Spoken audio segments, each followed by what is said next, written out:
Ladies and gentlemen, welcome to Beyond Accidentals podcast. I'm your host, Anthony Petrellis, and we are really excited for our seventh episode and our seventh guest.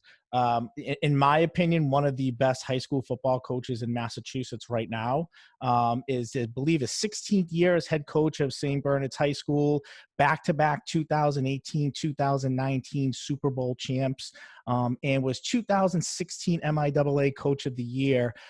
There's a laundry list of things that I could keep going about with this coach, but we have a lot of time and a lot of great things to talk about. So ladies and gentlemen, from St. Bernard's High School, Tom Bingham.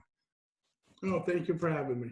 Yeah, absolutely. So we're really excited. Obviously, there's a lot to talk about, and getting to know you. It's just you've been involved in coaching for so long, and the things that you do, and the things that you believe in, and how you work with kids is just such a great story to really get out there. So, just for our audience, I just kind of jump into how you got started in your coaching career at St. Bernard's, because you have been there for a lot of your career, if not almost all of your career. Yeah, no, absolutely. I think I guess this year will be my 25th year at St. Bernard's. Townsend kid, North Central Mass, went to Bishop Garten and played up at University of Maine, came back and get introduced to Coach Hickey, one of my core mentors, and he was a head coach at St. Bernard's.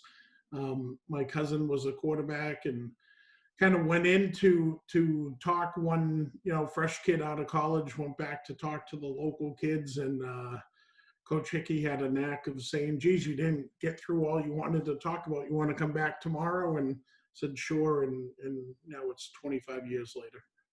Unreal. And, so talk a little bit about, because you were an assistant coach for probably about 8 or 9 years during your tenure. So talk about how you grew as a coach, as an assistant on the St. Bernard staff. Sure. Well, first thing that I got started with was offensive line. Obviously, my comfort level, pretty good place for me. That's where I played in college, and really got to cut my teeth on the wing tee, the traditional Delaware wing tee. Coach Hickey was somebody that was quite versed in the offense, and it was kind of like, it was pretty interesting because we played Delaware at Maine. And so I had my first exposure was on the scout team as a freshman playing the Delaware wing tee. And, so it was a pretty good tie into that. And, I had an aspiration of becoming, I really wanted to grow after a handful of years and become a play caller. I mean, it was something that really piqued my interest in, something that I had set a goal to become. And I remember our offensive coordinator at the time, fantastic guy, so good, taught me a ton, was moving on. And I was like, had my heart set on that. And Coach Hickey was taking the offense back over himself and asked me to become the defensive coordinator. And, that was, being a young guy, it was a pretty good blow to my, that's not what I wanted. I wasn't a defensive guy, and coach really expressed to me that if you're going to become a decent offensive play caller, you really need to lay awake at night worrying about stopping offenses as a defensive coordinator, and really be challenged from that aspect of it.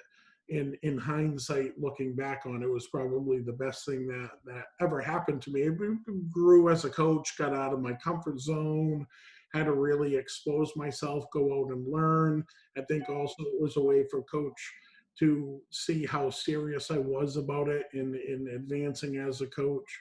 And it was quite a journey. And then kind of the funny part of it is in 2004, when I ended up getting the head coaching job and Joe stepped down, my first hire was, coach, can we convince you to stay?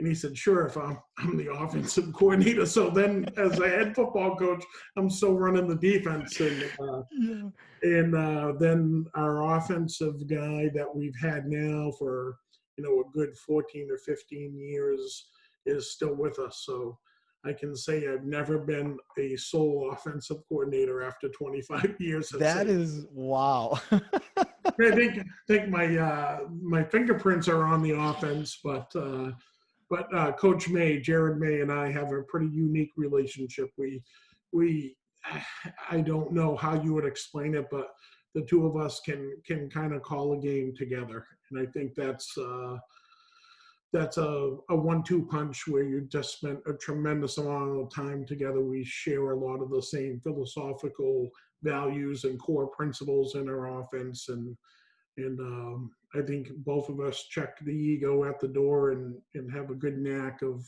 playing off of each other. And I think that's great, because as a defensive guy, I mean, I used to joke all the time being a coordinator when I watch film. I'm like, if this team just stayed in this all game and ran this ball down our throat, we wouldn't have stopped it. So I always thought of ways of how would I attack me, right? So I get that whole philosophical idea of being a really good, defensive coordinator and understanding how to stop offenses and then being able to flip over to the other side of the ball. It's great rationale. So you mentioned it being an O-line coach, and I had another O-line coach on here before, and I had asked him, and I'll ask you this: what is it with the relationship in practice with O-line coaches and their O-line? Because I always feel like that part of the field or that portion of practice, they're hooting and hollering, they're always laughing, they're always jumping around, they have great energy, the coach is smiling and laughing. What is that special bond between O-linemen and their coaches? All linemen are pretty high on the food chain, right? So if you take a look at it, like it's funny. A lineman over here, skill guys over there. I mean, there's a bond, right? There's the thing. We have a lot of fun with the kids. We take a tremendous amount of pride of work ethic, and I think Lyman, one of the things that we stress specifically in the Delaware is that our linemen are super athletic. Like they need to be in an extremely balanced stance. I mean, they've got all of the blocking rules out in front of them. We tight pull, short pull, long pull, inside. I mean, there's, without getting too technical, there's 6 or 7 different techniques of the way that we pull. Um, we start by teaching a pull, and then as you start to get into it, and you're 6, 7, 8 weeks into it, you really start to get a little more refined. And as the kids are older, they really retain that. But I mean, there is so much. I mean, I just feel like an offensive lineman really is like one of the best. I joke about it. I say, linemen pretty high on the food chain. We're clearly the best dancers, and we go right through everything. And the guys take pride in that. And I think there's a bond there that, you know, I guess it's probably tough to capture in words, but we take a lot of pride. At St. Bernard's, we do it very differently. Jared, our offensive coordinator, and I kind of split up the O-line. So I take them for camp, and I take them through week probably 3 or 4. In Jared's in the backfield. So we're both like super technicians. Like I'm really technical with the offensive line, from stance, starts, steps, technique, blocking, shoulder blocking, what type is he, a hard charger, is a reader, all of these different things. So we teach a lot of those core principles, and Jared's in the backfield doing a lot of the same thing, blocking and footwork with because it's a from your splits to your depth in the backfield to your first step to the ground that's gained on your first step. There's so much stuff that to make the wing tee effective, I mean, that all has to come together. So, that's something that I start with the O-line, Jared's in the backfield, and then come week 3 or 4, we actually, it probably sounds very unorthodox, but we flip spots.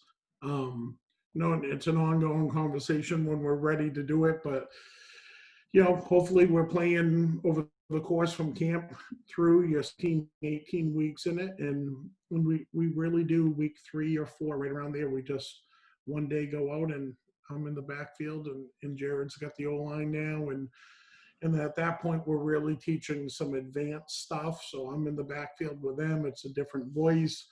Jared does a lot of scheme and adjustments. because at that point in time in the season, we're starting to see people really game plan. What do they want to take away? They're going to shut down belly, buck sweep. What are they doing? Are they reading guards, backfield? And there's just a whole nother level of teaching and that evolution, that process of it. And I don't know, for us, that works. Yeah. And I think it's great, because like I said, wing T, there's just so many, teaching linebackers to read guards and guys that are pulling. And, when you see that, and teams are keying on that, it's always hard as a defensive coordinator when you guys readjust your style or how you're blocking things to always now get that message. So the eyes in the sky are always important. I mean, there's a part of planning for wing T that people think is so simplistic, but high school kids sometimes just aren't disciplined to watch their keys, and really good coaching staffs like yourself that can adjust in game and do that really well. Wing T is a very tough offense to follow or to stop when you have success doing it. So, you took over as head coach at St. Bernard's High School in 2004. So I'm going to kind of split up your head coaching tenure into two different parts. And I want to talk about when you first kind of took over the program. You had been there for a while. What was kind of your first like core key thing that you wanted to make yours at this program? And I asked this question for young coaches that are out there, coach, that are looking to get that head coaching job and how they should go in and to maybe envision, how to attack their first goal. Sure. Of course, at the time, you think you're always making the best decision with the information that you have. Um, and we went into it when we were making the transition from Joe to myself, and we actually got away from the Delaware a little bit. And we kept some core principles up front. But we were kind of changing with what we felt at the time was changing with the times, and a fresh coaching staff and a ton of energy. I mean, we had, you know, I think, to be very frank, like, you want so much for the kids, right? So you want to see them successful. You want to see them, achieve their goals. You want all of those things. And maybe as a young coach, you're going at it. If we're going to talk about 10 years and 10 years, or break up my tenure in two different halves, I think in the beginning, you know, I think with the best laid plans, we work so hard to coach. And I think you could almost argue that you were overcoaching for a certain period of time, because you were trying to adjust to all of these things and put them in the perfect position. Our core value hasn't changed since then, and that's a work ethic. So maybe right out of the gate, we talked about, I mean, St. Bernard, yes, it's a private school, but it's a blue collar school. I mean, there is plumbers, electricians, teachers, correction officer, police officers. There's a lot of fantastic kids. Our kids work. A lot of our kids have jobs outside of being a student athlete and excelling up on Harvard Street in the classroom. So, we really wanted to embrace that and make that our identity. And I think that we really excelled at. And I think we accomplished that. But maybe as a coach, as I've evolved, you want to do so much for the kids and get them into that successful spot. And it's maybe a little less about the X's and O's part of that, and a lot more from the mental part of it. And that's something that kind of rejuvenated me as a head coach. And maybe as if you broke it up a little bit, maybe the last 7 or 8 years, I've really enjoyed. I made the little bit of a joke about never being a true offensive coordinator. I think maybe I found my niche on the team building aspect of it. And, I think we have a really accomplished staff with a lot of experience. And, Coach May really excels.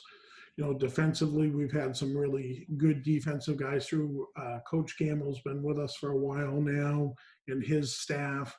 And I'm really fortunate to have the strength on both sides of the ball, and now taking that work ethic in maybe, condensing down the wing T, keeping it really simple, and really challenging to grow as a team, to grow as young men, to grow as leaders, to find out what it is to be dependable, how do we, bad things happen? How do we respond? How do we become leaders, independable for each other, and why are we doing it? Those are some of the things that maybe I address, or that's my job now. And I think that's great, right? Building that principle and building that foundation of understanding that us as coaches, our job goes beyond the playing field, right? And it's about teaching them to be men and to march on. And you mentioned blue collar, hardworking, and that's what we hope graduates through your program, right? You hope that mentality, that teaching of responsibility and accountability and being there for your brother and being there for your family translates over into real life for them. And so we talked about, and when we talked about the beginning of your tenure, I look at it from like '04 to 13. Now, I know in 2014, you had kind of alluded to a coach of really committing to wing T, really committing to it and saying, this is who we are. This is our identity. And I'm just going to read the stats here, coach, just so our Sure. audience can hear this. Okay. So from 2014, coach, your record has been 58-15. 2014, 9-3. 2015, 12-1, lost in the Super Bowl. 2016, 9-2. 2017, 7-4. 2018, 12-1, Super Bowl. 2019, 9-4. Hopefully, I was statistically correct on most of that. But Super Bowl in 2019. It's an impressive resume, coach, from committing to a system and seeing that you average over 9.5 wins a year. I mean, you average closer to 10 if you round up. So talk about committing to the wing T, what brought you to it. And obviously, I just kind of read the results of you kind of jumping back to something that you are very comfortable with. Um, it, I'd like to add one thing to that. Absolutely. And what I'd like to add in that is the St. Bernard's Parish closed in 2010. And our Oh, wow. school has been on a downward trend with enrollment up until the last 14 months. And I think what's most remarkable, like that record that you read, and it sounds about right, but that's not, our coaching staff. That sure as heck isn't me. That is like, we have a really special group of kids that have left the program in a better spot each year. And they believe in their school. They believed in keeping the school open. I mean, we were told the school was going to close. Wow. Okay. Yeah, we were told the school was going to close a year and a half ago. And these kids, they, to accomplish what you said is great, but to do it with what it is. I mean, going back to the wing T creates a lot of like different things for you. It's a system. It's something that you can believe in. There's tried and true blocking rules. There's techniques. Our numbers. I mean, back in 13, 14, 15, we're battling with Littleton. That was, I mean, they were good. Like that, Mike Lynn does an incredible job. McLaughlin, Bassett, all of those guys. They went down and won down at Gillette against Cohasset. I mean, we got into the playoffs 2 years in a row and lost to Littleton. We had one drive against Littleton. I mean, they were clearly, we dressed 23 kids. They had like 47 or 48. We had our opening drive consume the entire first quarter. The entire quarter. We got into the second quarter, scored, and we converted on like a 3rd and 14, which I don't think we converted on a 3rd and long all year. We ended up scoring. And then we got a 3-and-out. We had the ball, we drove, we turned it over, they scored, and it was a heck of a game. But we did things with those kids that just wasn't, you shouldn't have done it. And that's a system, and the kids believing in a system. And, if there's any advice that I could ever offer coaches, just getting a system that you believe in as a staff, and that translates through to the kids. In all of that success that you rattled off is because we really do. And it's not just on the offensive, on the defensive side of the ball too. We do. We have some core principles that we want to do, and it's one of those things that I enjoy film study with our kids, because they know, Coach Bingham's going to ask them, like, all right, and I'll ask our defensive coordinator and our defensive coaches in front of the kids, what's their best football play? Who's their best football player? What are we going to stop first? What are the three things that we want to take away? And then we're going to make them do what they're uncomfortable doing. And then if we protect the ball, don't turn it over, execute at an 80% efficiency, we're going to increase our opportunity to win a football game. So having a system on both sides of the ball is key. That Delaware wing T to be outmanned, undersized, it doesn't matter how big that defensive lineman is. If we're on their hip and our feet are moving, we have a flat back and we're rolling our hips, it doesn't matter how big they are. If quickness, skills, athleticism is something that can be featured in the wing T on the offensive line. Wow. And Coach, and you actually hit a point that I was going to bring up. So my guess is, just kind of trying to do the research a little bit. Would you say St. Bernard's has 70 to 75, maybe 80 boys in the school? So would that be safe to say, or? Last year, we opened the doors with 105 students, and we had 62 boys in the school. Wow.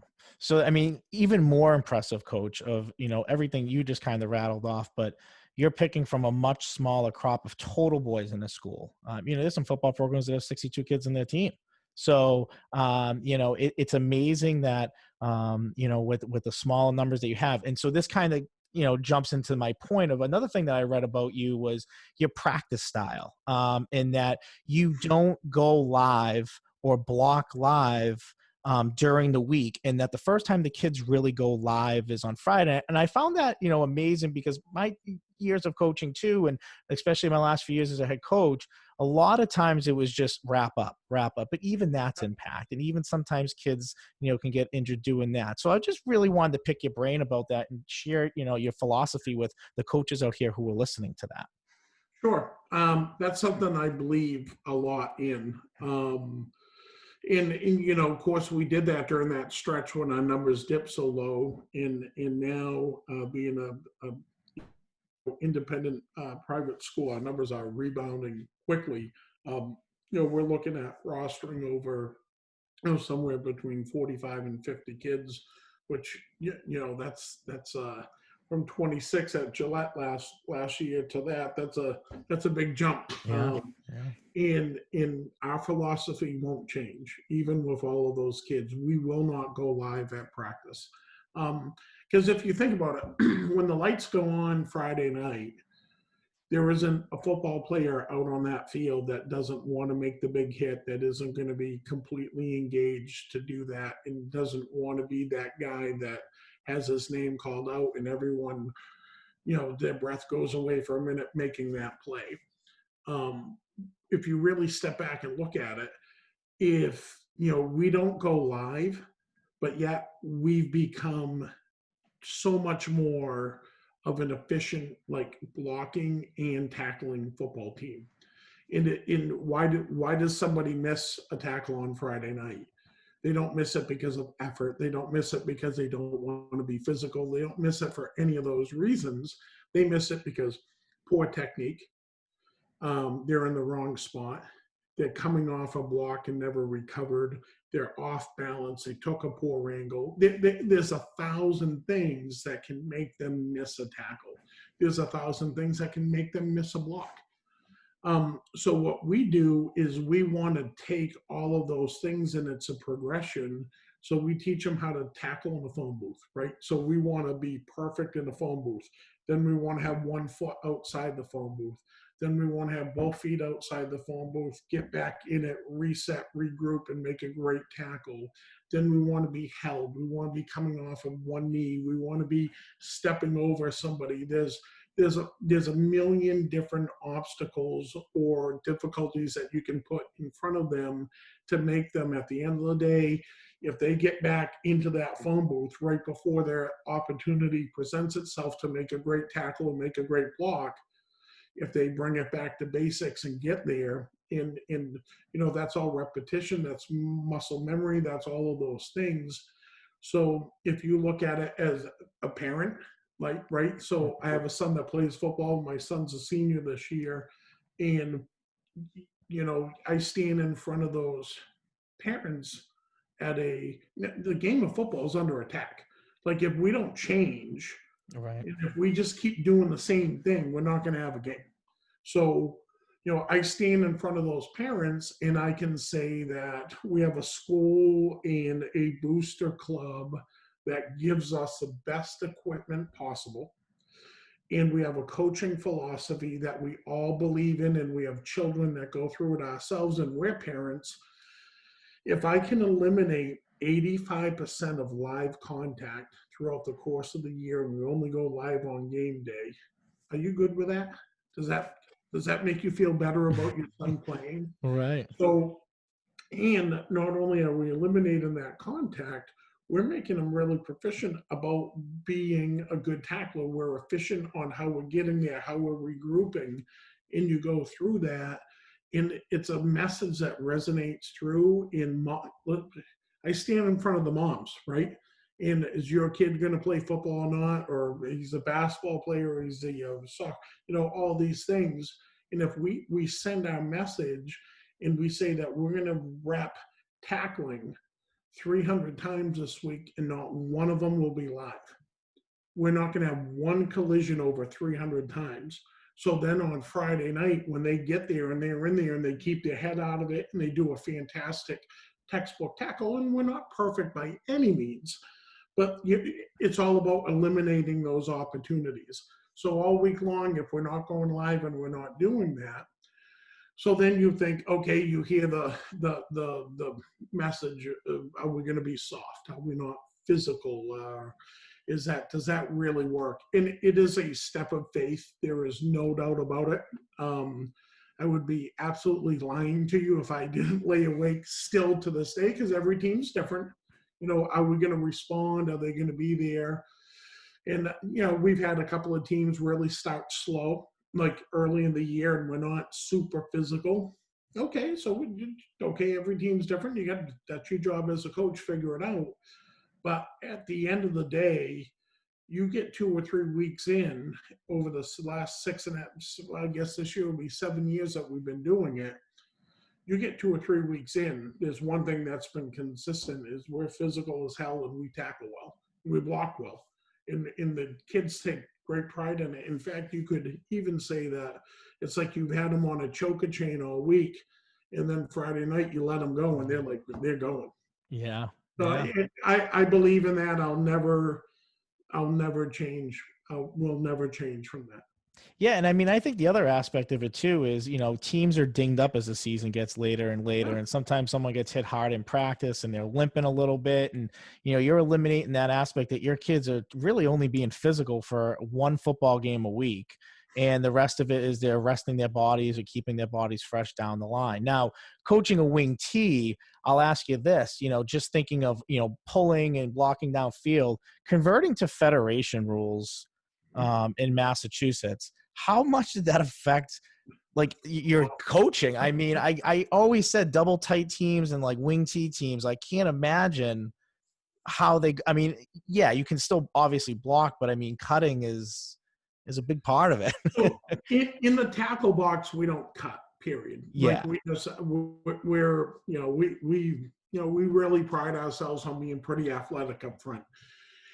The one area where that would happen is downfield with a pulling guard when you got a really quick somebody in front of you. That we would do that, and that's tough. That's tough. That they've fortunately we scrimmaged. I live right over the line in New Hampshire, so for a number of years we've scrimmaged some New Hampshire teams, and when we're in New Hampshire, or actually when either way we didn't cut down field because those kids weren't used to it. But I'd always my heart would be in my throat. I'd see 2 guards pulling around, screaming downfield. We're behind it. 2 kids are coming. I'm like, we talked to don't cut, and for the most part they didn't. So that's something that we've had to adjust with it. That part I think we kind of got over. A lot of there's a lot of obscure rules that just are just kind of a little crazy. That's as long as everyone, I feel bad for the officials because it's a lot for them to remember, especially the ones that coach in college. So they're NCA on Saturday and they're doing the Federation on Friday night. And there were some inconsistencies, and it's like you can't even like get yourself worked up because, No. I mean, I couldn't do it. I mean, what those guys were being asked to do, it's kind of crazy. Yeah, and I kind of always found that, the Federation rules, even as far as intentional ground, the quarterback's rolling out, you can't just throw the ball away to stay safe. It's a Yeah, penalty. that's crazy. It's Yeah, no, it's like that just doesn't make a lot of sense. and so I wanted to talk about coach in 2016. So, kind of almost in the middle of that, commitment to Wing T, you won MIAA Coach of the Year. Now, was it for football or did you win it for all sports? No, no, it was Coach of the Year for football. Football. Yeah. Okay. Perfect. So talk about that because that's got to mean something. I mean, I know, you coach and preach family and it's, you have a great coaching staff, which we're going to talk about, but winning an individual award as a coach for the work that you put into it, talk about the feeling that kind of overcame you when you won such an honor like that. Yeah. You know, it it certainly meant a lot, no doubt. And I think at that point in time, we were getting probably the basis for that recognition was around our no contact at practice, which we were just talking about, and like getting out on the scene and being a fit. We lost to Mashpee in 15 at Gillette. And they were on a run and they had been there before and they were proven champions and played and conducted themselves. It was a tremendous experience for us. And to go there and compete against an Eastern Mass team like that in the fashion that we did and in the path that we did to get there, we're undefeated. We beat, that team was that team started the whole thing, right? So they you could argue that senior class I graduated, that was a 15 year that we went to Gillette and we didn't have success on the final scoreboard, but that team set the tone and maybe like created that mental capacity that we can do this here. Like, why not us? Like, okay, so we're small. And in like I think that year was the year between the no contact, getting out on the big stage, having the success. We beat an Uxbridge team with 20 something seniors. Nipmuc was, just tremendous. We have so much respect for them. They're such a bigger school, and their backyard rock fights are just fantastic football games. What it should be, right?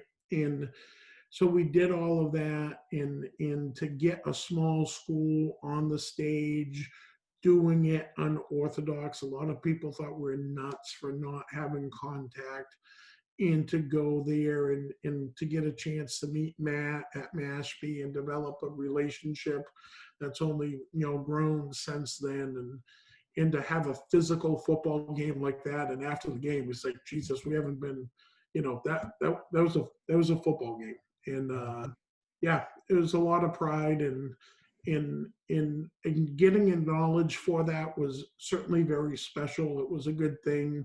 It's a good thing for my family, my wife's, and my two kids and my parents. That was all, because it's not just the kids and the coaching staff. It's a whole family thing, right? So everybody's all in. So I think maybe that was at the right time when we were all doing this, invested, that it was kind of a pretty cool thing to have for everybody. And that's awesome, and I want to kind of talk about your coaching staff. I think, in the style of practice that you have, a coach coming on staff might be like, wait, what do? We don't get physical. So, I know with you, you've kind of been very lucky over the years to really have a consistent staff that has been on board with you for a while. Talk about how important that is for you and the success of your program. Oh, I think it is probably if somebody asks what's the one biggest contributing factor for consistency with our kids, is the coaching staff and in retaining them. And a couple of them have been with us for a really, really long time. And a handful of them have been like just close friends in within the football community, and also a mentor within the community. And like talk about Coach May, our offensive coordinator. I coached him in '97, started every game on the offensive line for 4 years, went off to school in Pennsylvania, came back, and he's been with us ever since. And the first person I talked to in the morning about football, and the last person at night I talked to about football, and we have a pretty unique bond, and we've been together for since '97. Paul Constantino was somebody that was my mentor. A little unique thing that I'm not sure if everyone knows, Paul's youngest and my oldest have been in school together from preschool all the way through, and they're both seniors at St. Bernard's this year. So Paul and I have had a relationship on a personal level for an awful long time with our kids going to school together. But he was somebody for me that was always a mentor in Clinton football, wing T, pure wing T, Archie Cataldi, all of those things, Justin Ball, Paul Constantino, Tommy, all those guys over there were like the purists of that Delaware wing T, and somebody that caused us, Tony Gannon, those guys caused us fits for years. And when we went back to the wing T, Jared and I, we relied on those guys, and they were probably more than they'll ever know. In one of our first wins, Paul and I went against each other. His son played at St. Bernard, so all of these things. Tommy Gamela, defensive coordinator, started at Lunenburg High the same year that I started at St. Bernard's. We were, for 19 years, we went against each other, Lunenburg, St. Bernard's. Tommy was a big part of that. And he ended up joining our staff a handful, I think, in 2016, and experienced a lot of success. And he brought his son with him, and AJ Robichaud was a senior on that 15 team. So we have somebody that's younger that really connects with the kids. And, Scott is somebody that, is a really close friend that has 30 plus years of high level coaching experience, that kind of has a relationship with me that kind of can keep me in check, in not afraid to speak up, so to speak. Yeah, and I think that's always good to have a coach that's going to kind of keep you in check or kind of keep you honest to your game plan and what you're doing. And it's so important. And another great thing that I kind of read about you is, you guys obviously very invested in the wing T, is that as a coaching staff every year, you fly down to Pennsylvania, Pittsburgh, Pennsylvania, and you go to a big wing T, like I think the biggest actually wing T football conference in the country, or one of the biggest. Talk about how valuable that is for you and your coaching staff, because I know obviously from like an X's and O's standpoint, it's great, but it's also a great bonding experience, I'm sure, with your coaching staff and being away from the game and not necessarily in season, but kind of out of season, really thinking about what you have, what's coming up, your schedule, all that fun stuff for the following season. Sure. Yeah, you're right. It's good on a handful of levels. It's a National Wing T clinic, and it's something that we've been going to. I think this will probably be maybe 7 or 8 years now. It's first week in February we go out, and it's something that we really enjoy. The first handful of years, I think we hung on every speaker's word, didn't miss a thing. And we've become really, some great friendships have come from that. There's some guys from Stoughton that go out, Dave Moore from Dayton Rehoboth, Brian Chamberlain from Braintree. We've made some great connections from, New Hampshire and in Maine and Vermont that go out. But more importantly, like we get the guys on the West Coast, Texas and Mississippi, and down south in Georgia and Pennsylvania, Ohio. And so we've got South Dakota, a guy that's won it. We had dinner with the guy from Wisconsin that won it. So you get a chance to like have conversations from, whether it's a coaching thing, it's a kid thing, it's a team building, it's a, how do you handle all of these different scenarios that come up? But then we're all there as pure wing T guys. So the clinics are great. The staff does a really good job about like cycling through the marquee speakers, and it's really that part of it's good, but they always have like these core fundamental periods. And over the years, we've got to a point now where we get a handful of these, from down south out west, up here in New England. We actually get a room and get a grease board and get in there and just start talking. And the market goes around and everyone's just, well, how do you handle this, or what do you do with this, and there's just different scenarios, and that's fantastic. And then the bonding with the coaches, we go downtown and we hit the Jerome Bettis's right next to Heinz Stadium. We go out and have a nice meal and get a chance to like just have conversations with different coaching staffs from around the country, and it's just good exposure. Just I guess if you stop learning, you might as well stop coaching, right? Right, absolutely. I find those so valuable, and that was a huge part of my growth as a coach. Is I didn't miss a Glacier clinic, I didn't miss a Gillette Stadium clinic. I mean, we were at everything when and it was just growing, growing, and growing. And they're so valuable. They're so valuable from the perspective of your staff, bonding and getting together. I mean, I remember times of pillows and chairs, and you're moving things around, you're lining things up. I mean, you act like 10-year-olds in a way. But it is just such a fun time, and those who experience it, they're the ones who get it the most, Yeah. and so yeah, absolutely. And I just find it amazing, you guys take the trip, you fly together, and how valuable it is for your program. And again, it shows having that tight knit bond of a coaching staff that's been together for such a long time, to know the importance and what it brings to their program and the product. And we've seen it. I mean, I read it out, you've seen the record, the proof's in the pudding.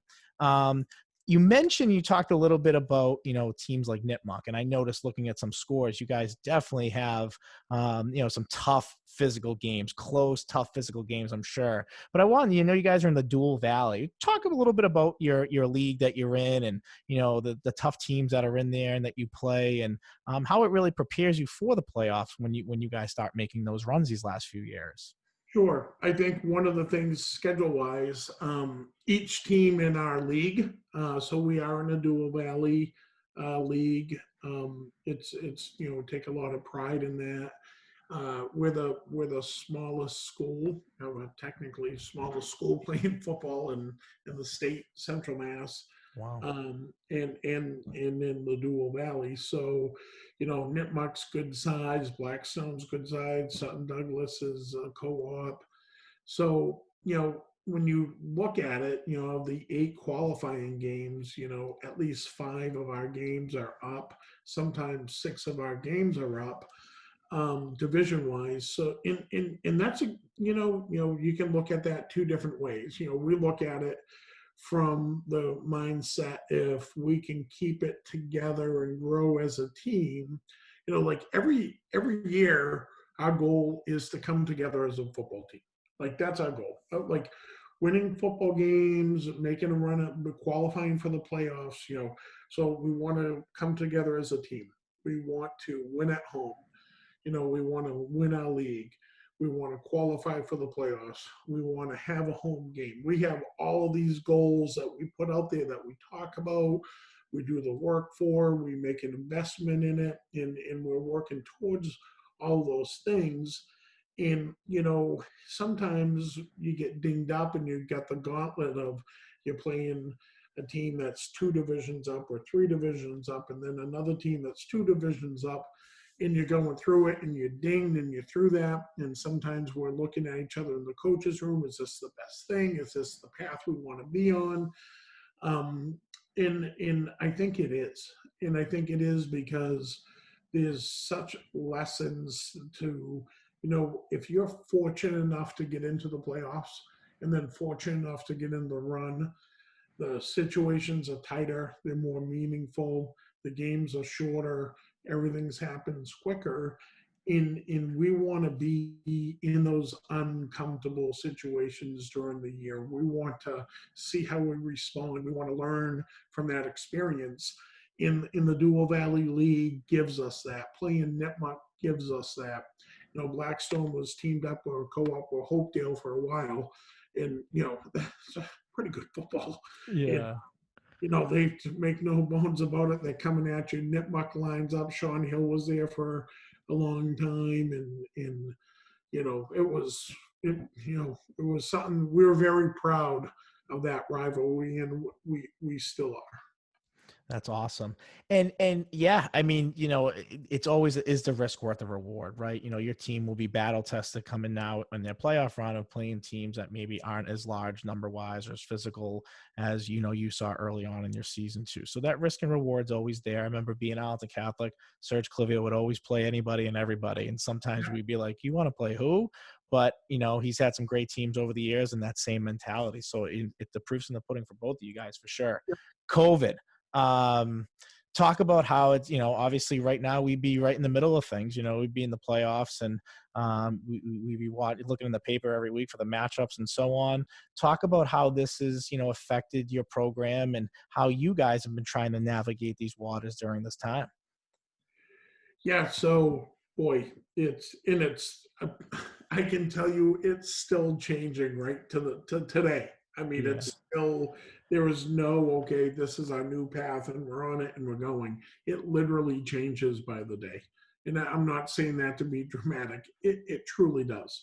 Um, yeah, no doubt, disappointing. No, obviously very disappointing for everyone, from the coach, the kids. But okay, so let's talk about it. Let's everyone have a few minutes. Let's get it out, and then okay, something bad happens. We talk about it all the time. This is our journey. Like every senior class has their journey. Some's this or that, different challenges, and this is what we got. And yes, is it awful? Is it all of those things? And if we just sit there and keep talking about it, what are we going to do? So our kids, we kind of turned the page on it a while ago, and they're working hard. We're getting out, so the contact, being able to have exposure with the kids and get out on the practice field. We're doing that. I have mixed emotions about it. There's only so much that we can do right now. There's a lot of kids that don't know me or the coaching staff, right? So we want to get that exposure with them and get them into what's it mean to be a Bernardi and what's St. Bernard's football about. So we're doing those things, but yeah, I mean, there's a limit to what we can do right now. And personally, I'm a little concerned about trying to do too much, because we're still a long ways away from February 22nd. So we're doing a lot of lifting, we're doing a lot of conditioning, we're doing a lot of fundamental stuff, a lot of like core, true, um, wing tee fundamentals that we're working on. That's great. And that's it. It's ever changing, and tomorrow it could be something different, or next week it could be something different. So, I always find it interesting, no matter what sport or what season it is that has been affected by COVID. Obviously, the spring had been affected, now the fall, and, hopefully not the winter, but, we'll see. You mentioned earlier when you had won that award in 2016, how much it meant to you, and it was a big award for a bigger portion. And you mentioned your family. I know coaching just comes with sacrifices. I was married with 2 twin babies. Coaching, and it is a lot of sacrifice. Of, you mentioned things, film watching, and maybe going scouting and going on trips, especially even off season. Sometimes you're arguably more busy in the off season planning football than you are in the season. So, talk about the sacrifice it has on you and your family, and how you handle balancing all that in your life.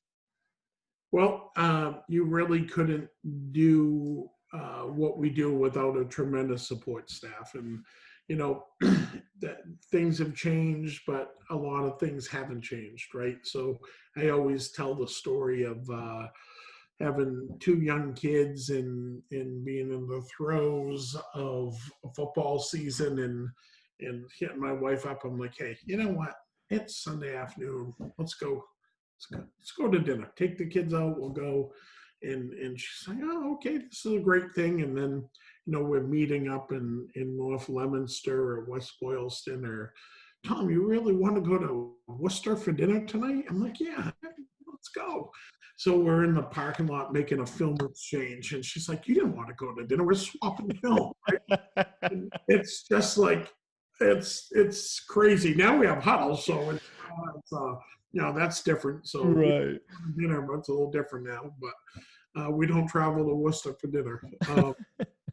Yeah, it's crazy. I mean, I'm really fortunate. I mean, but fortunate on several levels, right? So my kids grew up around St. Bernard's. I'm a big believer to have your kids involved. My son's a senior, my daughter's a sophomore at the school. They grew up tagging along to the Bernardian Bowl and haven't known anything different. My wife's met me. I was coaching in the late '90s when we met, and we've been going all the way through. You go through different phases of your life, right? So we have a newborn. My daughter was born. Um, she came home 2 days before fall camp in 2004 as my first year as head coach. So yeah, so we've gone through all different phases of it. Being young in dating, and then a young family, and now we have two kids in high school, and my wife's just been a tremendous support, and you couldn't do it. You couldn't make that time investment into it unless it was a full family commitment. And it's even to my parents at the same point. You say your parents never missed a game when we were playing, and I don't think my mom and dad ever missed a game with me coaching either. So and that really helped us with our two young kids and being involved in everything with the school. So it really is a full commitment from our entire family to St. Bernard's. That's great, coach. It really is. And the support system's everything, behind every great coach is a great wife and a great family. And I'm glad that you share that. I think it's important for the wives to hear, how important they are to our success and what we're able to do. My wife now is on this, and I'm not a big social media guy, right? So Yeah. Makes two of us. I struggle with it because I know I need to with today's day, but my wife belongs to this Friday Night Wives like online thing, and she loves it. Like, well, it won't every week, 2 3 nights a week, she'll be reading me something about a Friday Night Wives, and it's all wives of football coaches across the country, and it's really actually been amazing with COVID. In like every night she'll be reading me something from social media about what they're doing in Oklahoma or Texas or North Dakota or Pennsylvania or Jersey, about how they're doing it and what they're doing and different ideas, even team building stuff. Like she's finding different ways about that. So it's kind of cool. I'll see if she's this engaged when our son graduates, but right now it's good. She's like your Ernie Adams. Yeah, She gets sure. all the secret stuff. Kind of cool. So coach, last question before we jump into our 2-minute segment. You've had, I mean, we've talked a lot about a lot of great things and just not even as a coach, but just like how you run your program and how you are as a man. Talk about your advice to young coaches. I know you kind of alluded to it a little bit earlier in the show, but talk about your message to young coaches who are looking to, and it doesn't matter just football, just in general, of taking a program over and making it theirs. Oh boy, there's a lot there, right? I think maybe from a coaching standpoint, one thing that maybe I've evolved from, which I mentioned earlier, is it's a lot. It's a you know there's a cliche of it's not what you know, it's what you can coach, right? So we've all heard that. Right. But it's not what you believe in. Really, it's what do the kids believe in? What do they believe that they can do? You can believe in them all you want. You can want the best things in the world for them, but it really has, like over the last 7 or 8 years, what keeps me coming back as a coach and keeps my interest there in really energizes me is that whole team building part of it. And sure, the system matters and the athletes and it all matters, but it doesn't matter remotely close to like the team. And are they doing it for the right reasons? Are they doing it for each other? What do they believe in? What do they believe that they can do? Like that outweighs any X or O that you could ever put on a tape. It took me a long time to figure that out. And I still think I'm figuring it out. And sometimes you like listen to other guys and we'll be out in Pittsburgh and I'll listen to other coaches and they'll rattle off something and be like, really? After 25 years, that is such a simple statement. And I never like looked at it through those lens, you know? And I think that is something that, you know, if you could ever just try to capture that energy, that's something that I think is more powerful than anything else. Great advice, Coach. Great advice. And as I said, we're gonna jump into our last minute segment, but I just want to say it was a treat. It really was. We don't know each other very well, but just talking to you and the little phone conversation that we had beforehand. I mean, what a leader of men. And your school, the community, they're very lucky to have someone like you. And I think that that's important for the audience to hear. And obviously, I know your school knows that, but I think it's important for people to hear that when you have leader amongst boys that is doing it the right way and sending the right message. As a parent myself, I know that's what I would want for my kids when they're playing sports, is someone who they can lead by example in the right way. So I just want to say that to you, Coach. I just a great conversation with you. Yeah, appreciate it. So we're going to jump into the 2-minute drill. So this is how it works. So I'm just going to fire some rapid fire questions at you pertaining to the subject of football. Some of it will, I'll give you an opportunity to throw a red flag if you want to explain something a little bit more.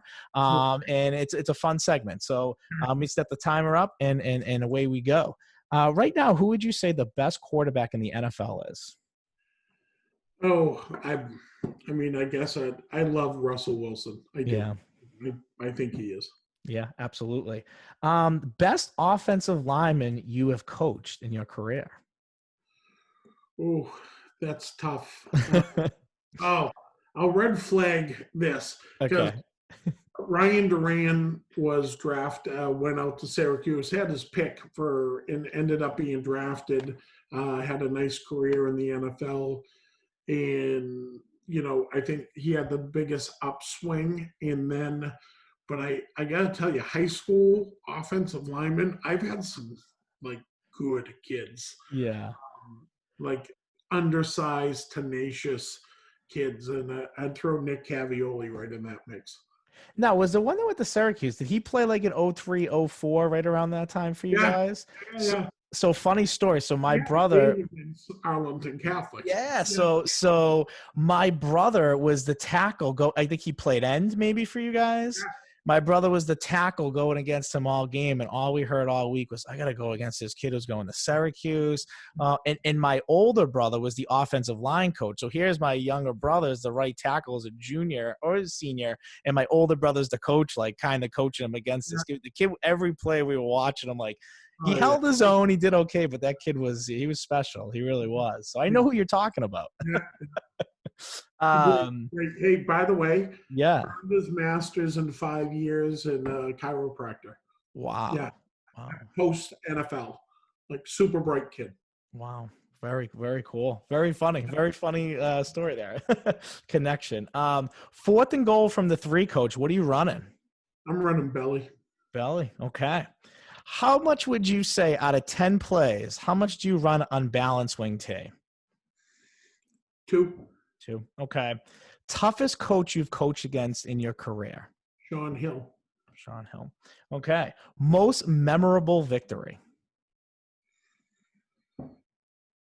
Uh, Boy, I'll tell you, we beat a team, North Middlesex. I'm trying to remember the year, maybe '08 or '09. They had just knocked off Leominster, and yeah, they rolled in with 3 buses, and yeah, I think they were ranked number 1 in Central Mass, and we beat them. And Wow.